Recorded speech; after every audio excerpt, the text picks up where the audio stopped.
ಲೋಕಸಭಾ ಚುನಾವಣೆ ಹಿನ್ನೆಲೆಯಲ್ಲಿ ಬೆಳಗಾವಿ ನಗರದ ಮತದಾನ ಕೇಂದ್ರದಲ್ಲಿ ಮತಪೆಟ್ಟಿಗೆಯನ್ನ ಸಾಗಿಸಲಾಯಿತು. ಬಿಕೆ ಮಾಡೆಲ್ ಶಾಲೆಯಲ್ಲಿ ಚುನಾವಣಾ ಅಧಿಕಾರಿಯ ನೇತೃತ್ವದಲ್ಲಿ ಪೆಟ್ಟಿಗೆಗಳನ್ನು ವಾರ್ಡ್ ನಂಬರ್ನ ಅನುಗುಣವಾಗಿ ವಿಭಜಿಸಲಾಯಿತು.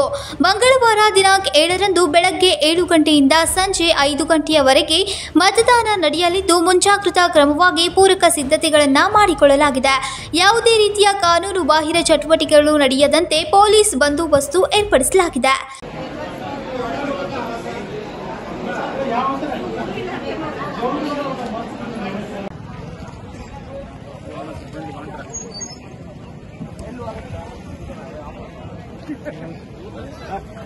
Mahadev Pawar, Kannadamma news network, Belagavi.